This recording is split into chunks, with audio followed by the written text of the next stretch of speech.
1 Coríntios capítulo 15. A ressurreição de Cristo, penhor da nossa ressurreição. Irmãos, venho lembrar-vos o evangelho que vos anunciei, o qual recebestes e no qual ainda perseverais.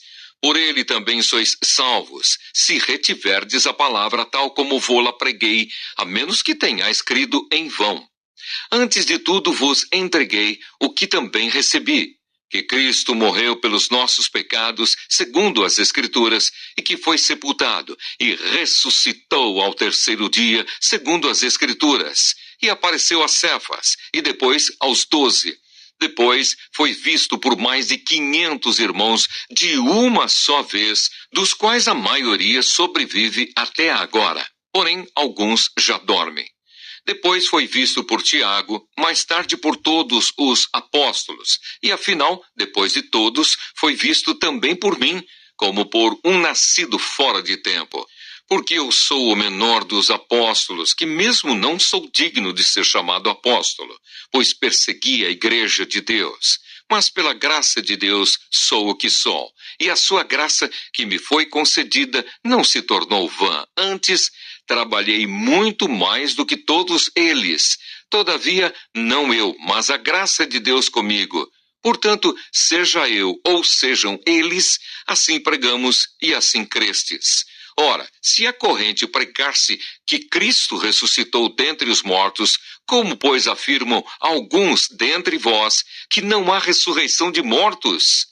E se não há ressurreição de mortos, então Cristo não ressuscitou.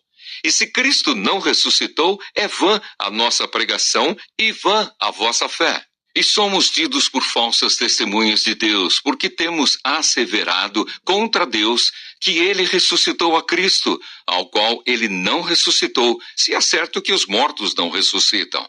Porque se os mortos não ressuscitam, também Cristo não ressuscitou. E se Cristo não ressuscitou, é vã a vossa fé e ainda permaneceis nos vossos pecados.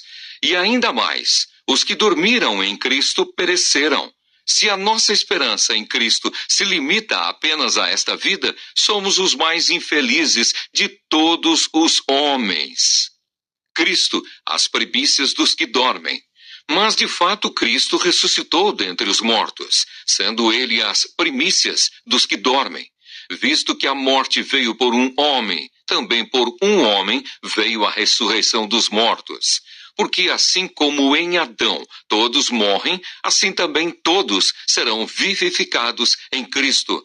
Cada um, porém, por sua própria ordem. Cristo, as primícias, depois os que são de Cristo na sua vinda. E então virá o fim, quando ele entregar o reino ao Deus e Pai, quando houver destruído todo o principado, bem como toda a potestade e poder. Porque convém que ele reine até que haja posto todos os inimigos debaixo dos pés. O último inimigo a ser destruído é a morte, porque todas as coisas sujeitou debaixo dos pés. E quando diz que todas as coisas lhe estão sujeitas, certamente exclui aquele que tudo lhe subordinou. Quando, porém, todas as coisas lhe estiverem sujeitas, então o próprio Filho também se sujeitará àquele que todas as coisas lhe sujeitou, para que Deus seja tudo em todos. A ressurreição em relação à vida prática. De outra maneira, que farão os que se batizam por causa dos mortos? Se absolutamente os mortos não ressuscitam, por que se batizam por causa deles? E por que também nós nos expomos a perigos a toda hora? Dia após dia, morro.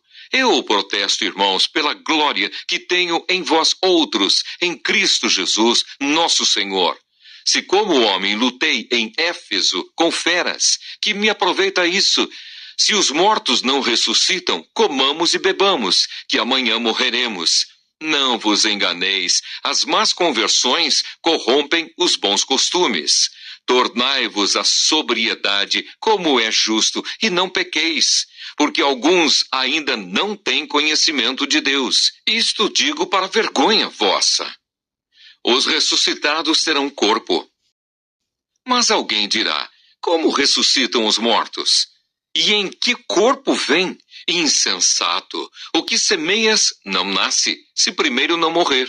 E quando semeias, não semeias o corpo que há de ser, mas o simples grão, como de trigo ou de qualquer outra semente.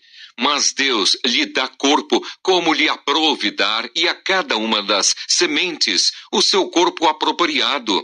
Nem toda a carne é a mesma, porém uma é a carne dos homens, outra a dos animais, outra a das aves e outra a dos peixes. Também há corpos celestiais e corpos terrestres, e sem dúvida uma é a glória dos celestiais e outra a dos terrestres.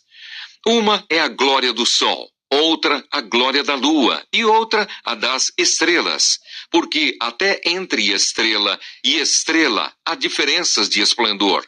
Pois assim também é a ressurreição dos mortos. Semeia-se o corpo na corrupção, ressuscita na incorrupção. Semeia-se em desonra, ressuscita em glória. Semeia-se em fraqueza, ressuscita em poder. Semeia-se corpo natural, ressuscita corpo espiritual. Se há corpo natural, há também corpo espiritual. Pois assim está escrito: o primeiro homem, Adão, foi feito alma vivente. O último, Adão, porém, é espírito vivificante. Mas não é o primeiro o espiritual, e sim o natural, depois o espiritual. O primeiro homem formado da terra é terreno, o segundo homem é do céu. Como foi o primeiro homem o terreno, tais são também os demais homens terrenos. E como é o homem celestial, tais também os celestiais. E assim como trouxemos a imagem do que é terreno, devemos trazer também a imagem do celestial. Os vivos serão transformados. Isto afirmo, irmãos, que a carne e o sangue não podem herdar o reino de Deus, nem a corrupção herdar a incorrupção.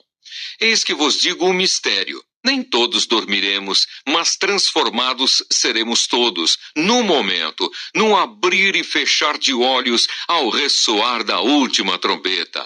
A trombeta soará, os mortos ressuscitarão incorruptíveis, e nós seremos transformados. Porque é necessário que este corpo corruptível se revista da incorruptibilidade, e que o corpo mortal se revista da imortalidade.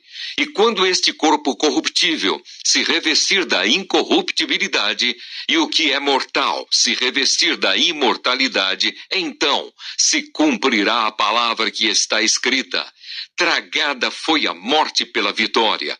Onde está, ó morte, a tua vitória? Onde está, ó morte, o teu aguilhão? O aguilhão da morte é o pecado, e a força do pecado é a lei. Graças a Deus que nos dá vitória por intermédio de nosso Senhor Jesus Cristo. Portanto, meus amados irmãos, sede firmes e inabaláveis e sempre abundantes na obra do Senhor, sabendo que no Senhor o vosso trabalho não é vão.